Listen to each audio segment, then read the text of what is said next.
This $500,000 a month car wash operates in a way and scale you've probably never seen before. So always, always, always, cash flow is king. We are always going to be watching the cash flow more than anything else. There's really unique ways to differentiate your brand as well as have positive impact. I got smacked in the face real hard in those first few months thinking that, okay, I'll figure out the car wash. It'll be easy. How hard could it be? But as anybody knows who operates a business, there's a lot of details below the surface. I had to learn those really fast because I didn't spend the time necessary before the business to do so. We have this notion that there is a labor shortage or that we just can't find good people. People just don't want to work anymore. They don't want to do these jobs that I have for them. And the truth is that is much more often the case is that the hiring system itself is broken. I think that oftentimes people are all trying to emulate other businesses. So there you see a lot of copying going on instead of trying to do things that are differentiated. I'm your host, Alex Freeman, and I'm joined by the Forbes 30 Under 30 social entrepreneur, Thomas Deary. Let's dive in and uncover exactly how Thomas turned a failing car wash into a thriving business. Thomas, thanks so much for joining us. Alex, it's a pleasure to be here. Thanks for having me. To get us started, can you tell us your story and how and why you opened a car wash business? Yeah. So I never expected to be in the car wash business. We really were looking for a way to find employment for my brother, Andrew. And Andrew is on the autism spectrum. So this was back in 2011. I had just finished my undergraduate degree and Andrew was turning 18, 19 years old. And we were really struggling with what he was going to be able to do with his career. And it became really clear really quickly that in order for him to lead the full adult life that we knew he was capable of, we were going to have to take action. So we looked at a bunch of different businesses and we really liked the car wash business at its root. When it's done well, it's very process driven and routine. It's an asset-backed business. We figured that, if it all didn't work, we'd still at least have an asset to be able to sell. And that we really felt at the end of the day, Andrew would be great in this business. He'd do a really good job. So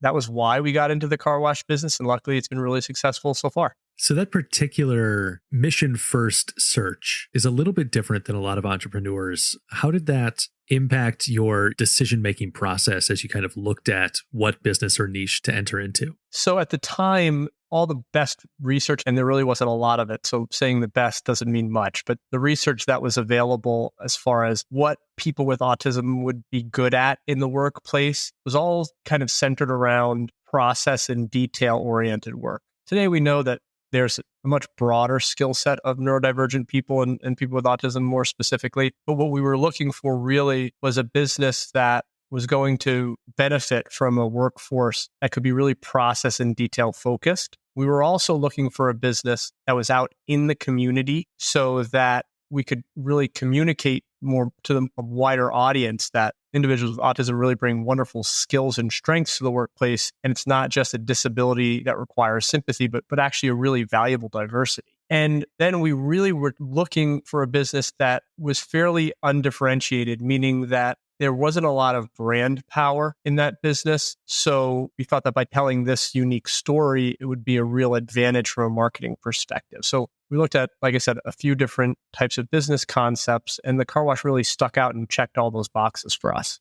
So once you made that decision that it was going to be a car wash, what were the next steps in the process to get you from that decision to opening? How long did it take and what steps did you take? Yeah, so it took a little over a year from inception of the idea to actually operating. And the first thing we had to do is we were really clear and honest that there was a lot of things we didn't know about what we were trying to do. We didn't know anything about employing people with autism. We didn't know anything about operating car washes. So we really needed to find experts who could help guide us in this journey, as well as really fill these knowledge gaps. We went on a search for partners. We found wonderful disability employment consultant by the name of James Emmett, who's still doing this type of work out there. And he kind of guided us on the employment side of what we were trying to do. And then we found a great partner who we still work very actively with called Sonny's Enterprises, which is the largest manufacturer of car wash equipment in the world, and also obviously experts in this business. So we kind of put those two together and decided we were going to run a proof of concept So to really test this idea out before we went in, we made an investment in actual car wash ourselves. And luckily, really by God's grace, the owner of Sonny's Enterprises, Paul Fazio, had one car wash that he owned that they essentially tested equipment at, and he was willing to let us operate there for the summer to test this idea. This was in Homestead, Florida. And we spent 8 weeks kind of testing our assumptions around, could we recruit and train enough people with autism to be able to staff these car washes? How would customers think about this idea? Would they be positive to it, or would it be too stigmatized or whatever have you? We really tried to spend a summer validating that stuff, and it was all went very positively. So we started searching for an actual car wash to purchase in the fall of 2012, and we found one in Parkland, Florida, which was this kind of struggling old car wash that was in a really good location, a wonderful community, but just needed some love. And so we bought that one, renovated it, and started operating our new business model in April 2013.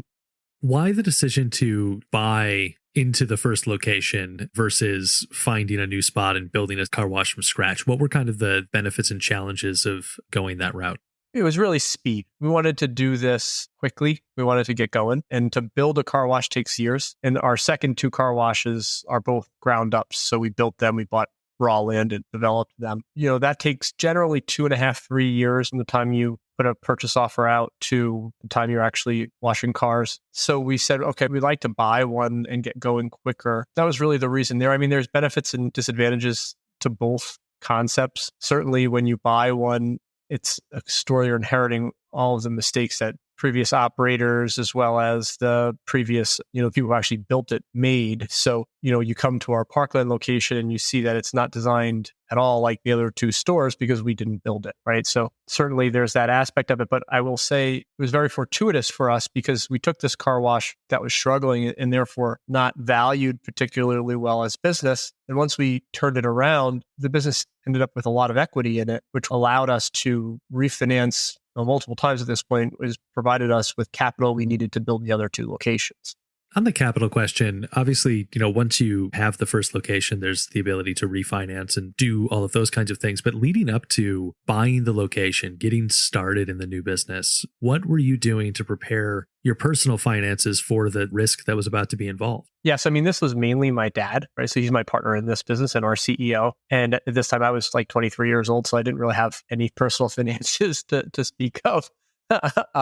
So he always keeps really clean personal finances. He had just sold a business to do this with me and for Andrew in February of 2012, I think is when that closed. So kind of took that money and put it into this new business. For people listening, the most common practice in our industry, and I think there's probably a lot of them that are similar, is getting SBA financing, which to my knowledge, you don't have to have a ton of assets yourself to get SBA financing, but you do have to personally guarantee these loans. That's how we did our startup, as well as how we've funded our other locations so far, is SBA debt component.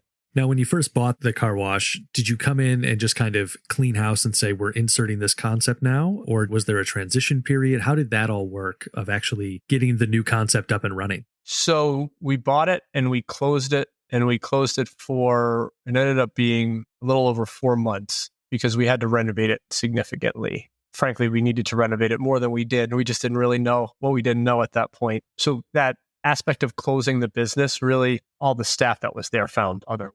I think we ended up, one of the previous team members came back and reapplied once we were ready to start going again. And he's actually still with us, which is wonderful. But for the most part, it was that renovation period was a break and caused a kind of a natural transitionary period.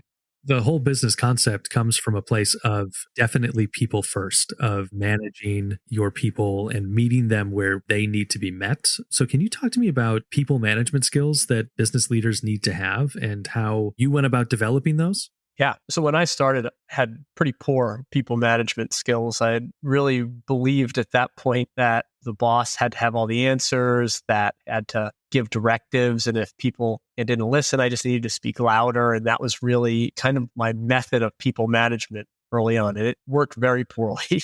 What I learned and fairly quickly, specifically because I was comfortable being in service to our employees with autism, which make up 80% of our staff, that I needed to take a different approach. I needed to take an approach that we call disciplined compassion. So I needed to hold people accountable. But in order to do that, I have to be really clear about my expectations. I have to be willing to develop people, coach and train them, and not expect them to simply know what I want or how to do those things without a lot of support to start. And that when people are struggling, instead of looking to blame the person, we really look to understand the situation first. So Amy Edmondson, who's an early researcher of psychological safety, has this concept within that called the failure spectrum. And, so that goes from blameworthy failures to praiseworthy failures. And only, in her research, maybe 2 or 3% of failures out there are really truly blameworthy. So the vast majority of these types of failures we need to recognize are opportunities for growth for the organization and for the individual. So when we see someone struggling,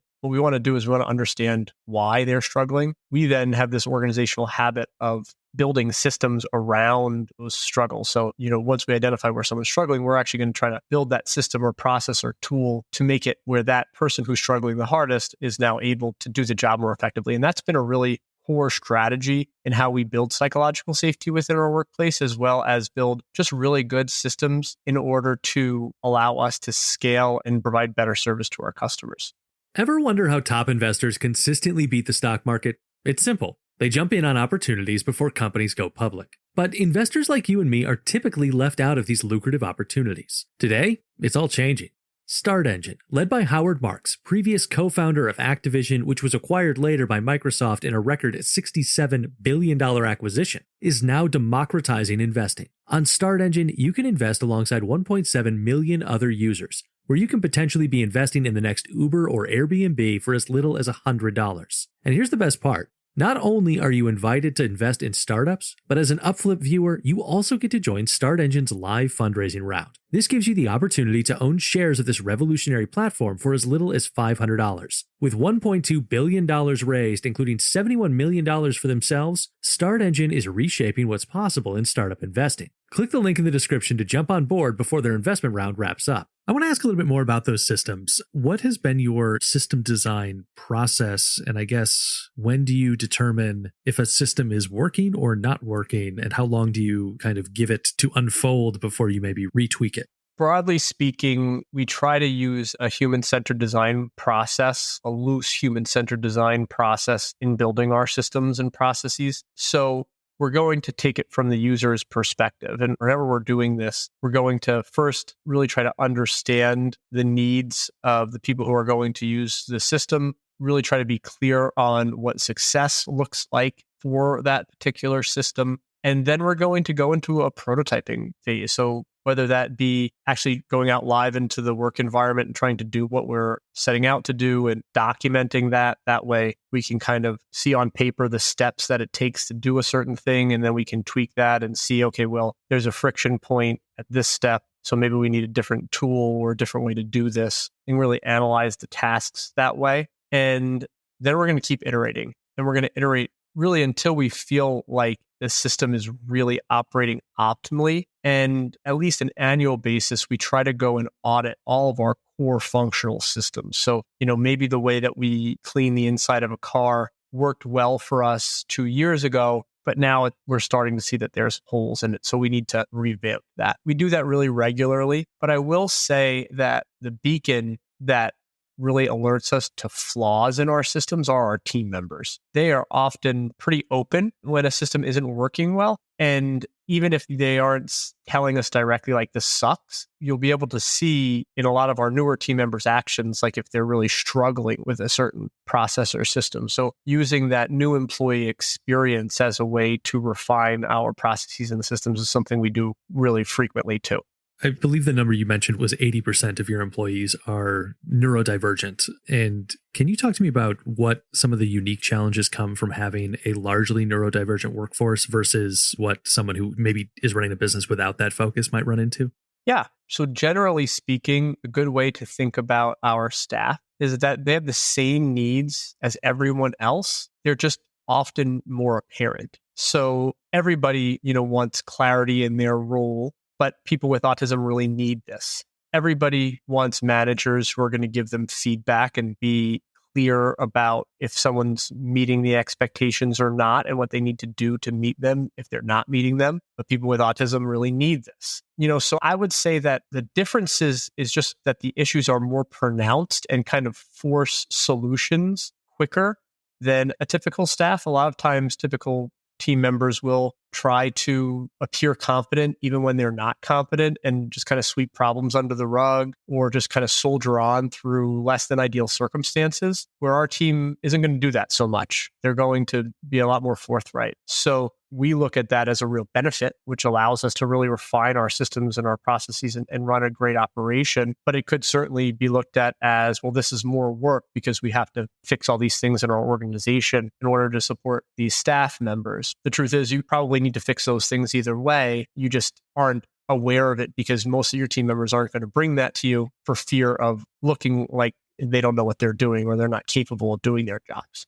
I mean, you talk about that in your book, The Power of Potential, how those inclusive hiring practices can solve a lot of common business problems like what you were just describing. First, I guess I'll ask, are there other problems that are holding businesses back that inclusive hiring can help address? Yeah, I think the first one, and has been so salient over the last couple of years for many business owners, is we have this notion that there is a labor shortage or that we just can't find good people. People just don't want to work anymore. They don't want to do these jobs that I have for them. And the truth is that is much more often the case is that the hiring system itself is broken, right? We're hiring from the same pool as everybody else. So of course that can feel like there's scarcity of labor sometimes. We're doing what's essentially a glorified airport test in the interview. Do I like this person? I get this feeling of if this person's a good fit or not, but not a lot of data to support that. So when we flip that around and say, okay, let me be really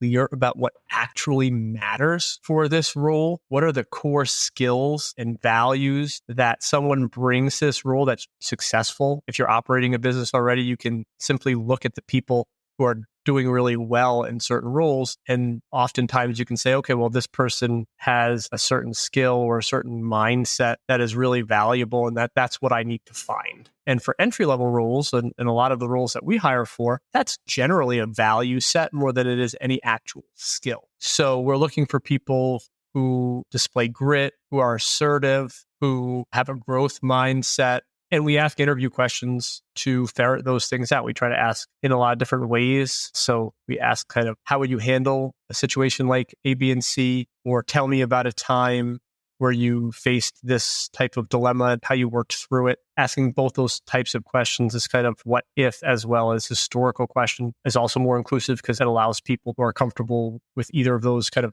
really show you their values, makes it easier for people from a wide range of backgrounds to answer them. And when we build this type of clarity into our hiring process, it automatically makes it more inclusive because we're no longer using kind of arbitrary data to determine whether or not someone's a good fit. Things like a certain work experience background or a certain educational background or just some sort of social thing that you value. Things like eye contact or handshake, or a lot of times we're biased even by things like tone of voice. We tend to kind of extrapolate these things about people to their actual ability to do a job, and that's generally very inaccurate. So I think that's the first thing that is really critical, that clearer hiring can make you more inclusive. But then also looking at these different barrier groups of people, there's a lot of people who really do want to work and be really grateful for the opportunity to work that simply don't get an opportunity because they've been turned down a lot of times and aren't, actively on Indeed or things like that. Or when you interview them, they interview a little differently. And if you're, again, doing an airport style interview, well, you might not think that they're great talent. For us, we've got 3 car washes here in a 5-mile radius in Southern Florida. And we've, employ over 90 people. And we have a wait list. And I've almost always had a wait list of people that want to work for us, where most car washes, most restaurants, most of these service-based, community-based organizations are chronically understaffed and simply can't find people. When they do, they leave pretty quickly. We have a turnover rate that's over 5 times lower than the normal car wash. So these methods, while they're different and they may feel, maybe a little unique, they're fairly effective. And I would really encourage people, if you're struggling to find talent, to really look at your hiring process before blaming the labor market. I think you have laid out a really, really strong case for inclusive hiring practices, but I understand that some entrepreneurs and business owners might still look at it and feel daunted by the prospect of layering it in. So what advice would you give to a business leader who is definitely intrigued and interested, but maybe feels a little unsure about actually doing it in their own business? Yeah. So, and I understand that. And this can be scary. It's different. Certainly, we hear from entrepreneurs like, I don't want to hire someone and then have to fire them if they were a bad fit. Like having to fire someone with autism or with a disability is very scary. And I get that. So, what we really recommend is approaching this like a prototype, just like we do with our products and our services. And the best way to do that, in my opinion, is starting with a training program. So let's say there's a certain role in your organization that you really just are chronically struggling to find talent for. That's a good place to start. And you bring people together, the managers of people in that role, maybe people from HR if you have an HR department, or maybe it's just you and people who are directly overseeing this role, and try to determine, okay, well, what makes someone successful in this role? What are the core things that they need to do? Do we have good processes for these things? And if we do, great. And if not, let's, build some just basic processes. How would I teach someone who knows absolutely nothing about how to do this? How do I teach them in a curriculum-based way? And what does success look like? Do they have to be able to do this task in a certain amount of time? Do they have to do it at a certain amount of quality? What are the clear and objective ways to measure if someone's able to do this job? And once we have those things, we can now invite people into our organization, let's say people with autism into our organization as trainees, right? So if it doesn't work, as you're fumbling your way through this, you're learning, you're prototyping, you're refining. If you bring people in that aren't a good fit, or you just you messed up and you have to pull it back for whatever the reason, you haven't made a long-term commitment yet, and you can walk away. It kind of de-risks it for the employer. And it allows you also to run a few iterations before you actually go live with this hiring process in a way that's again, pretty low risk. That's typically what we recommend when we're trying to revamp a hiring process. Start it with this kind of mentality that we're going to prototype it and use a training program as the vehicle to do so. You mentioned the wait list of people wanting to work for you, and the outside growth of the company as well indicates that Rising Tide has a particularly strong brand. So what tips do you have for solidifying brand identity and then raising awareness for the brand in the community? There's a few things that have been really helpful for us. And one is building relationships with the people in the community that really care about the mission. So, our recruiting process is very grassroots. We go into the community and we find people who know and love specific individuals with autism. So those are things like your special education teachers, your parent advocates, your community liaisons at the local nonprofits. And while that's really helpful for us to build a pipeline of applicants, these people also end up being our brand evangelists when we go into a new community. So they're talking about it, they're excited about it before we ever open the doors. And that was really helpful early on, and it continues to be really helpful. People in the schools talk really highly of us. People in the community, care about this cause. So there's really positive word of mouth associated with it. But getting the fodder is what I just laid out. And then the second thing, we really rely a lot on earned media. So getting, news segments, getting videos made online, these little mini documentaries, which we had a couple go viral, has really helped us. That's been a really great way to build credibility and to share our story effectively. And then kind of secondarily, but also important, is the use of social media ads. So we try to tell our mission-based stories through ads as well to get, deeper brand exposure in the community.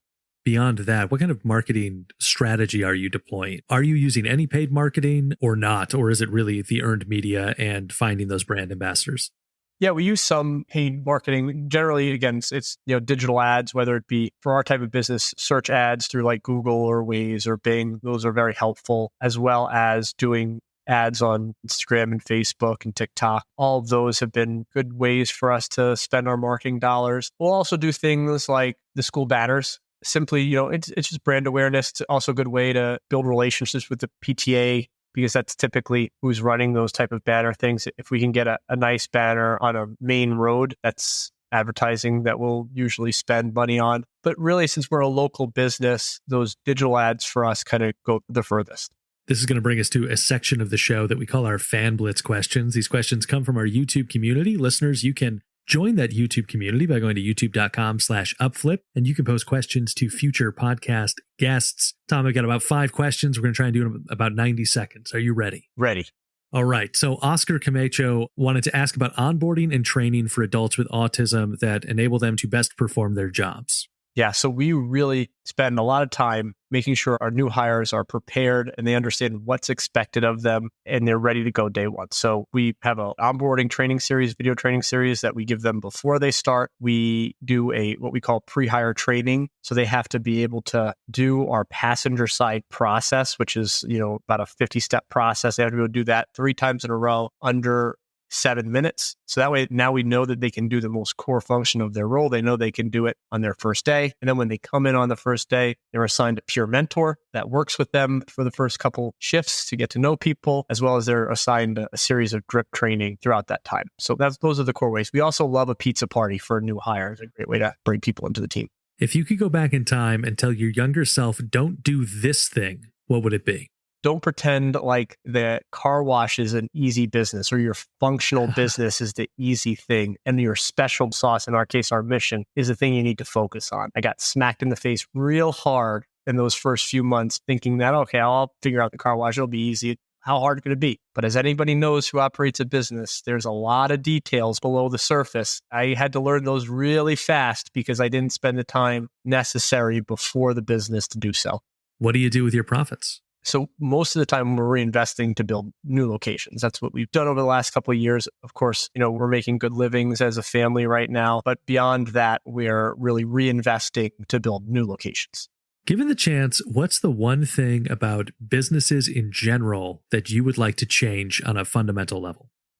I think that oftentimes people are all trying to emulate other businesses. So there you see a lot of copying going on instead of trying to do things that are differentiated. We really try to go into a business with the idea of how are we going to be different than our competition? And I think that type of innovative thinking is really needed. Last one here. Why should someone not do what you are doing? So from an autism employment perspective, if you're trying to quickly flip a business, buy a business, roll them up, and then sell them, so this is really more of a strategy. If this is a business you're going to really try to build and grow and nurture over a period of time. And then, as far as car washes go, this is a brick and mortar customer-based business. It is certainly not a set it and forget it business, even if that's what people tell you it is. This is a hands-on type operator-driven business. So you have to want to be in there and get dirty. That's going to do it for the Fan Blitz questions. Listeners, let us know what you think of the Upflip podcast by leaving a rating and review on Apple Podcasts. It will help other people find the show and unravel how great businesses are built.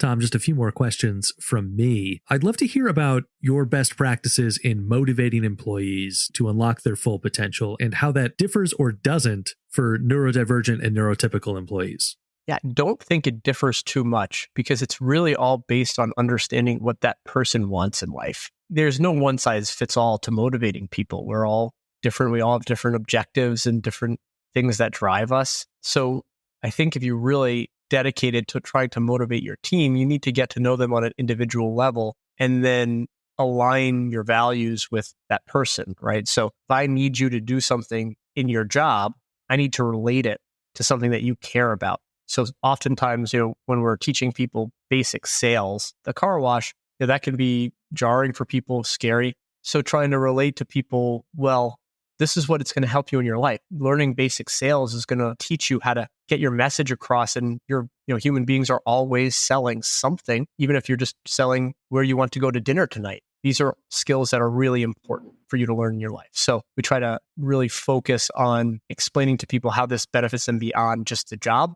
as well as really taking feedback in a meaningful way. I think people want to feel like they're really a part of the workplace and that they have a say. And I think the most effective way to do that is to really listen to your team when they're struggling and then make changes based on, when you're getting good feedback, actually do something about it. I'd also love to hear about the leadership and management structure of the business and how you have gone about developing managers within the company. Yeah, so we've spent a lot of time working on this. And the most fundamental thing that we do is we're very much a coaching driven culture. So that as basic as the way that we set up our interior cleaning departments is we have one, what we call a bay supervisor for every 2 to 3 teams. So every 4 to 6 team members that are working on actually doing the production work of cleaning the interior of cars. And their job is to coach the team and make sure that they're doing, quality work. The team members are responsible for doing a really good job themselves. These base supervisors shouldn't have to touch the cars, but they're really there to coach. So this is a role that we have. Most fundamentally, everybody who starts with us, that's their first really foray into management and leadership, and it's through coaching. So we then wrap that around with really good training on how to give feedback and how to give effective coaching. Next step up, we continue to build on that. So you have a departmental manager, and then they get an additional wraparound training. And we build this throughout the organization to where when someone passes our management training program and is ready to be an assistant manager at one of our stores, they've gone through hundreds of training modules and they've gotten a lot of coaching themselves, and they feel really well prepared for that. So our whole organizational structure, as you may have gathered by now, is really focused on developing our team. We expect people to come in with no knowledge of car washes, no knowledge of employing people with autism, and we're going to teach you all of that. It's something that constantly evolves. Every week, we're putting out a new training module where we're continuing to build and invest in this program. Why is having that company culture so important for a service-based business? It's almost a cliche at this point, but the way our team members interact with our customers is our whole business. And you have to have people that A, know what they're doing in their role so they're competent to deliver our service, but B, and at least as important, if not more important, is they have to want to do it and they have to want to care about doing it. And people only really care if they care about A, you show that you care about them, and then they in turn care about you. And that's generally a manager to team member relationship more than it is anything else. And then B, they care about what the company stands for and what we're trying to accomplish here. And by doing those things, our customers walk away with good experiences. And without that focusing on developing our team, I don't think the relationship would be the same with our business. I want to talk a little bit about that customer experience. What does it mean to you to have a frictionless customer experience, and how are you going about providing that? So what we try to do is we try to really make sure that every touch point in the customer experience is really thoughtfully designed, where we don't have people struggling with the same things over and over again, whether that be where to pay for a service, how to choose a service, how to put your car into neutral when you get onto the car wash conveyor, how to get called back from when your car is done, so on and so forth. And most of that, again, is informed by trying to build a really good employee experience first, because our employees are interacting at each of those touch points too. So let's make it super effective for them. And that generally dovetails really nicely into a great customer experience. You've got both one-time wash options and membership options for customers. Why did you add the membership option, and what percentage of your customers are members versus one-time wash buyers? Yeah, so the membership is something that it gives us consistent revenue even when it's rainy out. South Florida gets quite rainy in the summer, so it certainly helps us when we don't have a ton of volume going on. It's also something that I think is a real benefit to our customers. Having the 3 car washes within such a close proximity allows them to really easily access all 3, and that gives us the opportunity to provide value to our customers that someone, a competitor brand might come in and not really be able to provide that same level of value. I'd say right now, on average, this is about 25% of our customers are subscription members, and that's something that's, growing pretty regularly. Now, you mentioned adding that value. So every wash comes with a free vacuum. What's the value of offering free services to customers, and what types of services or products make the best kind of free add-ons? Yeah, so it has to be a value adding, right? And, many of our customers just want to get in and out of here as quick as possible and just want to do a quick little touch-up vacuum in their car. And we certainly didn't come up with that. This is now a widespread industry trend, but we saw it early on when we were building in 2012, and we knew it was a critical component because it really brings a lot of customers in. In fact, I think it's one of the larger reasons why the business is successful. About 80% of our customers are these exterior-only customers, so they're buying exterior-only car washes and then driving away. And to be able to afford them this amenity that really is completes the service essentially. These complementary vacuums is really critical. You're up to the 3 locations right now. Was it always the plan to open multiple locations? Or as the first location got rolling, you said, hey, I think we've got something here. Let's open another location.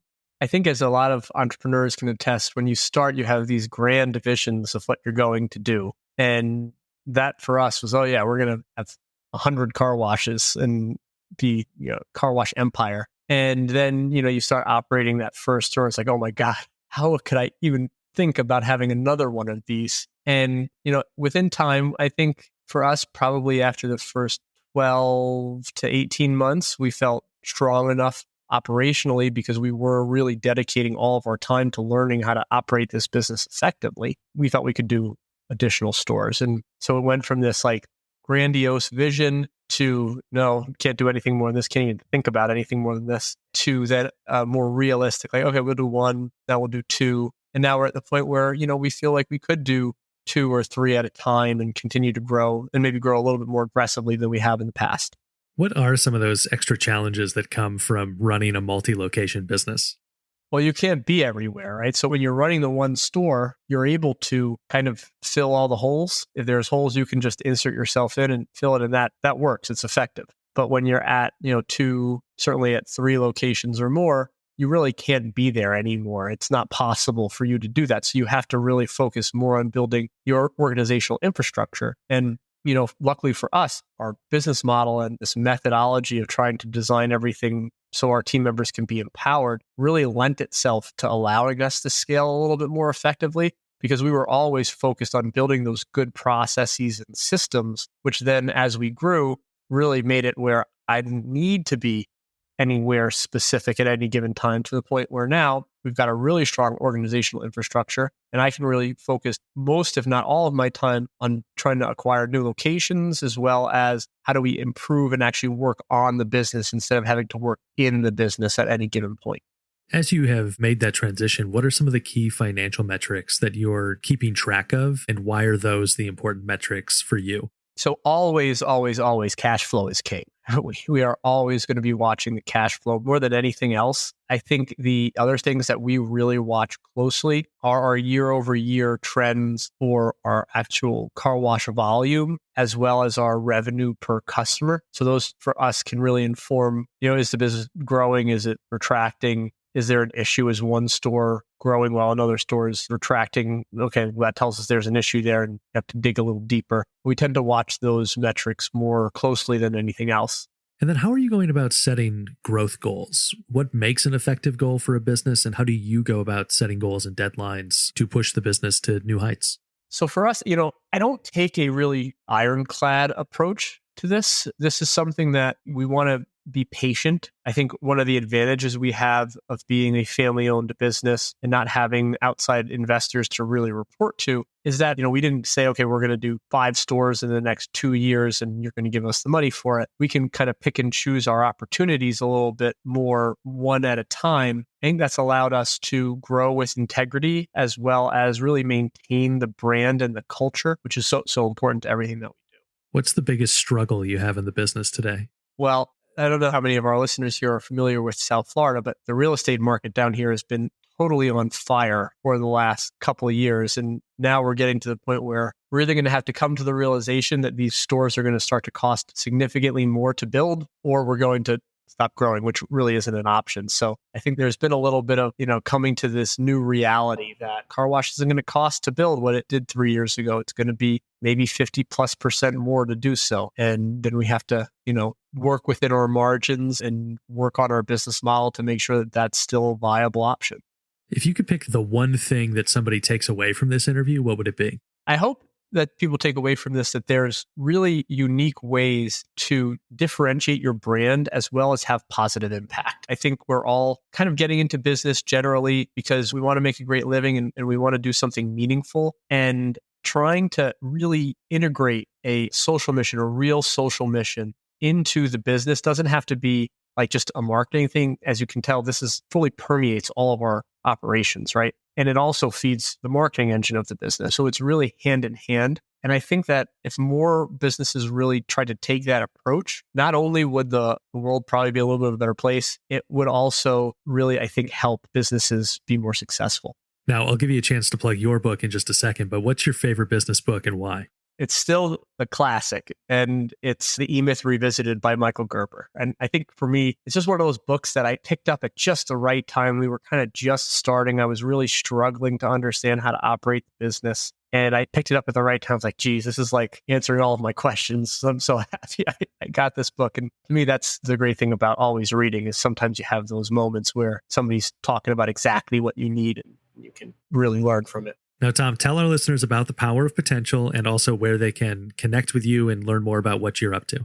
Yeah, so The Power of Potential is a book I just launched with HarperCollins. And the goal of it is really to be able to show small, medium-sized business leaders that this idea of employing people who are neurodivergent and building a business around their skills is a really transformative strategy for almost every aspect of the business, from the way that you hire to the way that your leaders lead, to the way that you actually design the operations and get ready to scale the organization, to the way that you build relationships with customers. We find that there's a lot of small businesses that really struggle to find great talent and differentiate themselves in the market. And that this is a strategy that you're probably not thinking of, but is a really dynamic one and has really worked great for us. And as far as getting in touch with me, we've got 2 websites. So we've got risingtidecarwash.com. That's our main business. Learn all about it. I think my email is on that website. If not, you can go to risingtideu.com. And that's essentially where we have all of our educational material about how do you do the types of things that we're talking about doing. So that's a great website to take a peek at. We're also on Facebook, Instagram, and TikTok. We want to say hello there.